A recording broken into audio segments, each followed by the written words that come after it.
Back when I was in college, I spent a summer on a missions and ministry trip out west. Now, we were there for 2 months, and so each of us on this trip had to find part-time jobs just to earn some money. And mine happened to be at an apartment complex that housed college students at a large university, state university out there.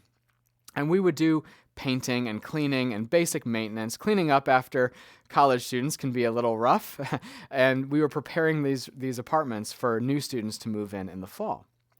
Now, that summer, there happened to be a large Christian ministry that was also holding a staff training on that same college campus. And so some of these apartments were filled by those ministry staff. And sometimes we would be called in to, replace a light bulb or fix something that had broken in those residences. And it was very interesting during that summer because sometimes those ministry staff would treat us one way when they thought we were just the maintenance people. And then when they would find out that we were actually a part of this Christian missions and ministry training trip, they would treat us in a totally different way. They would be more curious about our lives. They would, their voices, the way they would even speak to us would be different. And I realized in that summer that we were treated differently based on whether we were just the help or whether we were brothers and sisters in Christ, and whether that was known. Now, that's just one example, and I know that my experience of this favoritism, this kind of favoritism, is very limited in comparison to the experiences of many other people.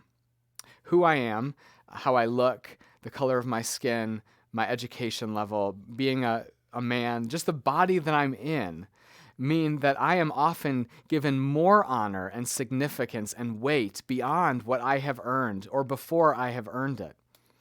But we've all heard other stories. Maybe you've even seen the television show Undercover Boss, where the CEO of a big corporation goes undercover as a low-wage worker in one of their stores or restaurants. And that we see how they are treated differently. Low-wage workers are treated differently in our society than a CEO would be.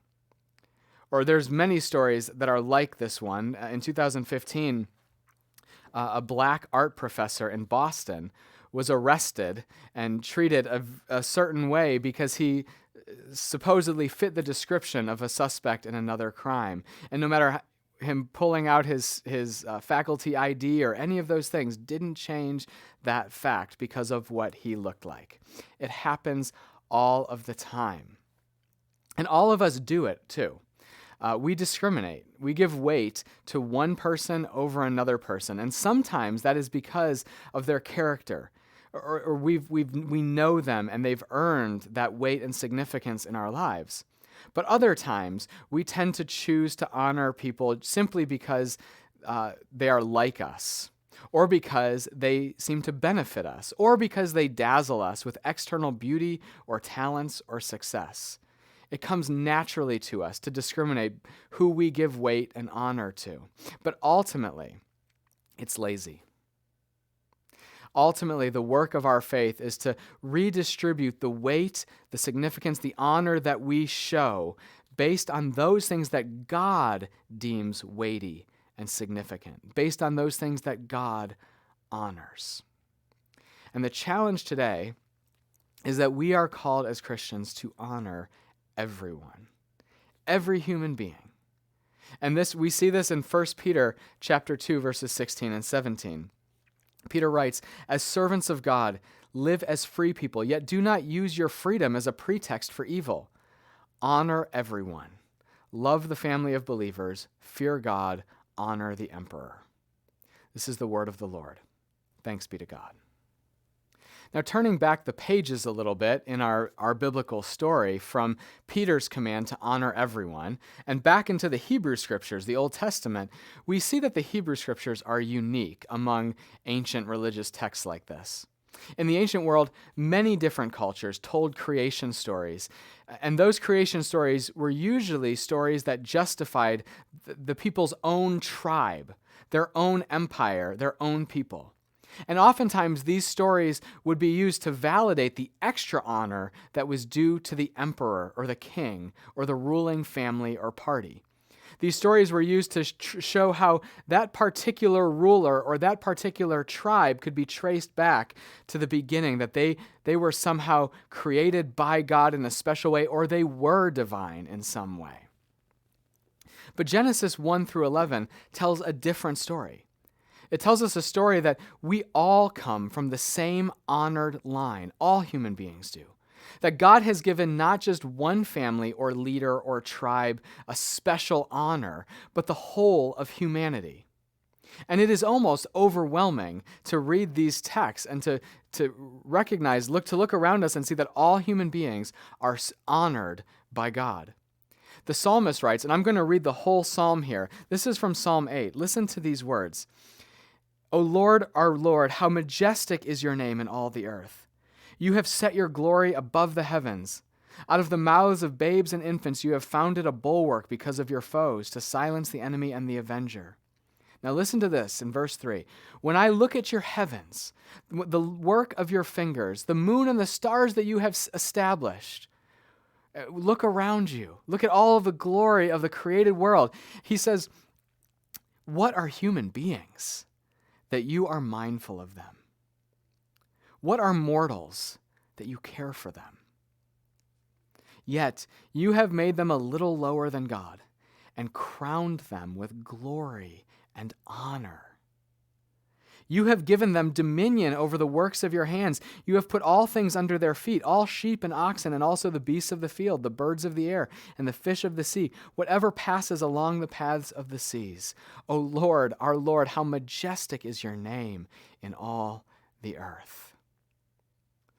I mean, this text is so striking about the honor and glory that God gives, that God bestows upon human beings. It's what Genesis 1 and 2 expresses in story form. Humanity, in its diversity, is created in the image of God. And it is the basis for the divine legislation that we see in Genesis 9. God says to Noah, I will require a reckoning for human life. Whoever sheds the blood of a human, by a human shall that person's blood be shed. For in his own image God created humankind. That requirement that human beings should not be killed, that requirement is God honoring humankind. And it is a universal thing. It is not one tribe. It is not one king. It is all human beings. As Peter says, honor everyone, because God has honored humankind. Jesus goes further, of course. Jesus tells us to love our enemies and to pray for people who persecute us. Jesus tells us to love as he loved us, which according to Paul means that we must be willing to die for the weak, ungodly, sinners, and even, again, our enemies. To love our enemies is a tall order. And I think Peter's words, to honor everyone, are a bit more humble. To honor everyone is a kind of first step toward loving like Jesus loved. But honoring everyone is a big step for us. So we got to go back. What does this mean to honor everyone? We have to go back to that definition of what the biblical concept of honoring is. To honor is to recognize significance, value, and weightiness to someone or something. Our story teaches us where this comes from, that we are not arbitrarily concocting some value for human beings. No, nor is it rooted in human achievement or human ability to hold some sort of moral standard. That is not where our call to honor human beings comes from. Human honor, we have seen, comes from our being created, each and all in the image of God. Let me put this differently. Let's not say we. What I want you to do is this. Think about someone who pushes your buttons. Someone whom you are tempted to see with contempt. Someone, if I told you to honor them, to give significance, to recognize the deep honor and glory that God has bestowed upon them, that you would maybe not want to do that. Maybe you would kind of turn away and say, no, I'd rather not do that, or that's really hard. I want you to think about that person. Got it? Now I want you to think of that person as I say this. That person whoever it is in your mind right now, bears the signature of the artist with a capital A. That person has been crowned by God with the honor and glory of being human. That person is part of God's story. That person has a purpose, whether they are aware of it or fulfilling it or not. That person has a purpose from God. To honor another human being begins with these truths and recognizing that they are true about everyone, about all human beings, no matter who they are or what they have done or not done. And so in essence, to honor someone is to stop and ask, am I seeing this person in the light of their humanity, created and loved and died for by God? I cannot love another person until I have first stopped and recognized their humanity, until I have first given them significance and weight that is due them because they are made by God. So let's have some fun. Let's take a few texts about honoring people from the scriptures and see how complicated and difficult this can be. And hopefully, as we look at some of these specific examples, it's not going to be exhaustive, but some of these specific examples of how the scriptures tell us to honor people, it'll help us, we'll come out more equipped to, in Peter's words, honor everyone, which is that first step towards loving as Jesus has loved. So one of the key texts where you probably, if I talked about a text that talks about honoring people, you might come up with the commandment, honor your father and mother. Now, this is a big one, and so I would commend to you a whole sermon that I preached on this on October 6th, 2019, in a series called 10, and you can find it on our website, where we talked about what it means to honor our father and mother. But there, in that sermon, we noted several instances of what honoring parents is and isn't. And it isn't about unthinking obedience. It isn't pretending an abusive or absent parent is a great parent. It isn't being obligated to meet their wishes or even their needs or live up to their standards no matter what. That's not what it is to honor your father and mother. It is refusing to discard the generation that came before us and treating them as worthless. To honor your father and mother is recognizing the impact that your parents have had on you, from their genetics that are passed on to you, to your healthy or distorted sense of normal, to instilling your healthy or distorted self-conception from a young age. Your parents have had weight in your life. Honoring our parents is allowing for their humanity, which means that they are partners with you and with me in being a mixture of beauty and brokenness, in the struggles of navigating this world, and in the need for God's merciful redemption and renewal. Your parents, my parents, are partners with us in all of those truths and all of those realities. This commandment to honor your father and mother is a starting place for understanding what Peter can mean and not mean about what it means to honor everyone. But let's go back to 1 Peter, because Peter doesn't just say honor everyone. Peter gives us another specific command in that verse. Honor the emperor. Now, I struggled with Peter's words there for a moment. Honor everyone, love the family of believers, fear God, honor the emperor. And it's hard because we know that the Roman emperors during this time were not always thrilled about the Christian movement. And I think we could cynically say that when Peter says to honor the emperor, Peter's really just trying to cover for himself, to make sure he doesn't get into trouble. But I also think we need to look a little more closely, to notice that the command to honor the emperor is just one command out of 4. Many emperors would say that there is one command, honor the emperor. But Peter puts it among other things. And I think what Peter is saying, that it's a command to honor people in every sphere of life. Social, honor everyone. Religious, love the family of believers. Spiritual, fear God. And then political, honor the emperor. Now, sometimes honor means reallocating the honor that someone is given. So to honor the emperor, because they are human. They are a human being created in God's image, not because they are a god in and of themselves. To honor them by holding them accountable to the great human calling to reflect God's character as we see it in Jesus, not by acting like they are the ultimate authority and above all laws. And so, in some ways, to honor the emperor as it's connected to honoring everyone is actually a very subversive command. That the emperor does not receive undue honor, that we are not to honor the emperor above and beyond other human beings, but we are to honor them as human beings because of their humanity. Now let's get more specific on this one. You ready? Does honoring President, because we don't have an emperor, right?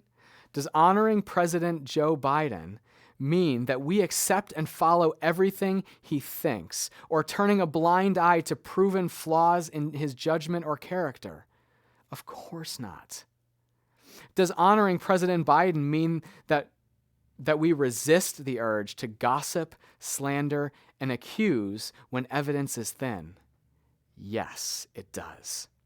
And it meant that for President Trump as well. Not everyone, all of us may struggle to honor the people who is other, but the command is the same for all of us, to honor. What does it mean and what doesn't it mean? To honor the emperor means that we must hold the same standards when the leader is ours or theirs. It doesn't mean we have no standards. It means we hold the same standards when that leader is ours or theirs. It means that we do not believe conspiracy theories based on which emperor or which party they're about, but hold ourselves to a consistent standard of truth. It means listening to understand another person, not merely to debate another person. Honor is not a blank check for authorities.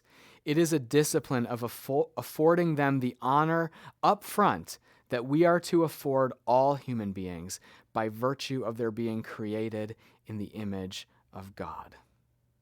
It's a place to start. Let's try one more. I hope you'll bear with me on this one because the text I'm about to read may be hard to hear at first, and it may have been used in damaging and dishonoring ways towards you in the past. But I hope you'll bear with me because I think it might mean something different than you've been told it means, or it may seem to mean at first blush. The verse is from 1 Peter 3:7. It's just a few verses after Peter has made this command to honor everyone, including the emperor. And it goes like this. Husbands, in the same way, show consideration for your wives in your life together, paying honor to the woman as the weaker vessel, since they too are also heirs of the gracious gift of life, so that nothing may hinder your prayers. Okay, I warned you. I told you this would be a hard one, but let's dig into it for a minute, and let's start with that phrase referring to women as the weaker vessels. Now, I think this could be referring to two things that I think we might be able to agree on. The first is about physical strength, relative physical strength. Now, we know that women's bodies can often do things that men's bodies cannot do. We know that women can often endure pain that men would shy away from. And we know that there are some women who are flat out stronger and more powerful than some men physically. We know all of those things. But let's put it this way.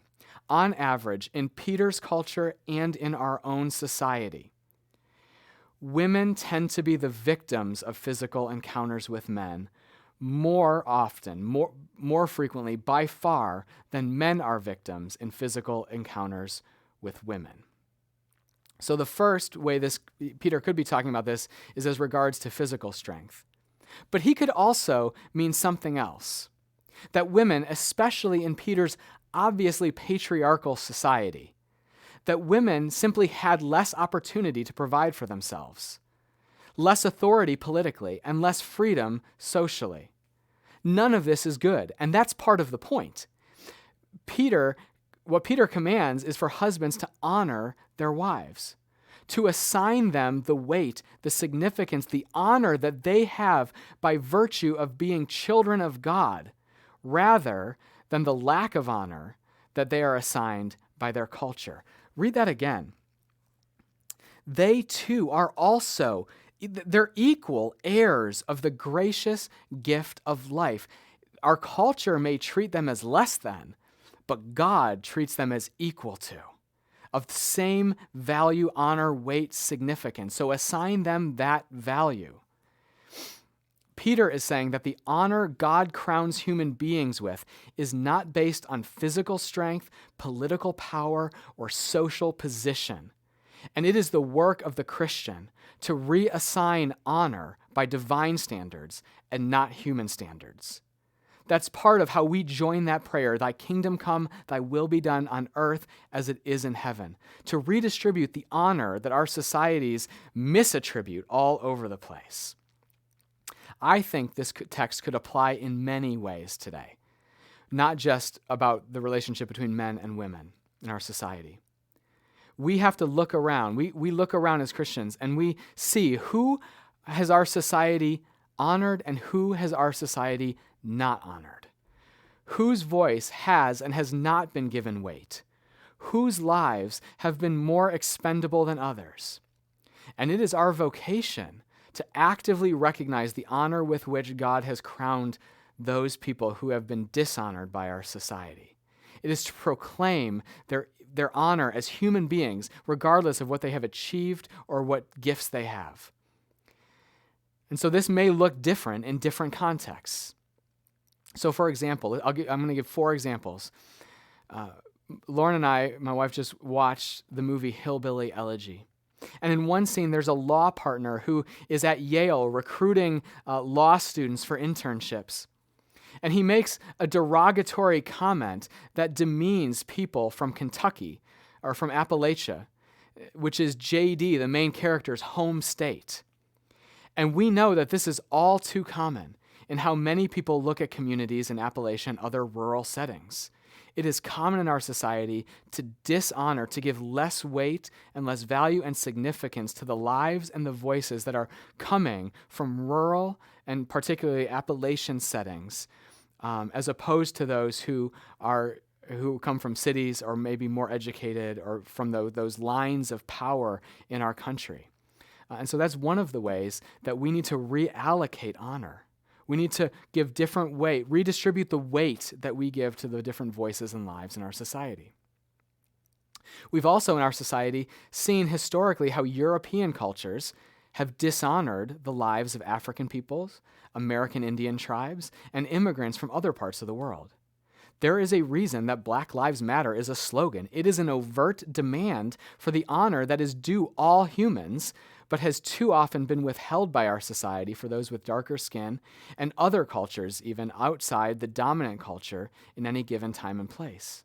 It is our work as Christians to actively acknowledge these different experiences of American society, these stories, these cultures, and these voices for change. Third, in our society that prizes youth, energy, and productivity, we often cast aside aging members of our society. I know many retired folks who struggle to find value for their lives when they are no longer earning and producing. And when they have health needs or other needs, they can only imagine themselves as a burden to others. Christians know, or we should know, that beyond the wisdom and perspective and rootedness that our elders offer, there is an even deeper honor that they are due, not because of what we can gain from them, but because they are beloved by God. And it is our work to allocate honor to the aging members of our society, to our elders. Fourth, and finally, this is relevant to our political division in this moment. It is true that print, television, and social media all thrive on our anxieties and fears. And indeed, not only the media, but often our nation has thrived on patriotism that unites around fear and hatred of the other. These platforms, whether they be national or media or economic, have so often benefited from dehumanizing and dishonoring the other, whoever that other may be. To honor everyone means to begin by giving weight to the humanity of the human being who holds different political views than we do. Again, this does not mean that we must release our convictions about what are healthy and harmful strategies and ways of living together. But it does mean we dishonor the voices that would have us turn the other side into demons, monsters, or somehow less human than us. And there are plenty of those voices out there. We do not demean the human beings who teach us to do that, but we dishonor. We give less weight and significance to those voices because we know that those voices are not the voices of God. When you hear another person described as a monster, or as a demon, or as the devil incarnate, you reject that voice because it is not the voice of God. We give weight to those human beings, to other human beings, whether we disagree with them, whether we benefit from them, whether we think they are right or not, because God has made them and God loves them. The goal here is not to be the same or think the same as other people. The goal is to receive the gifts that all humans bring through their own stories, through their own learning, through their own perspective. The goal is to allow others to see into our blind spots and to open new doors to others' views.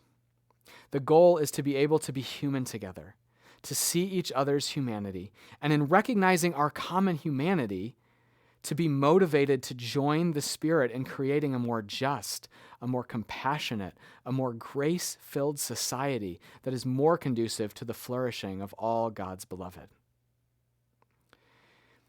Being right will not be enough for us moving forward. A radical commitment to seeing, acknowledging, and acting in accordance with the honor that is inherent in every human being by the grace of God, that is the starting point.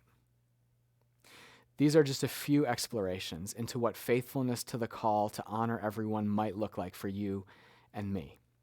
It is all rooted in the honor that God has given to us. God has honored us with authority, to have authority and stewardship in the world God made. God has honored us with the commitment to forgive and restore and redeem us. God has honored us with the eternal gift of Christ bound up in our humanity and made present by his Spirit. We might think, whoa, that is far more honor than we human beings deserve. And it is. It is lavish, abundant grace. We could never live up to such merciful and unmerited favor from God. But we can respond to it by broadening, by deepening, by realigning our honor for all human beings in accordance with that grace, with that mercy, with that radical love. May it be so.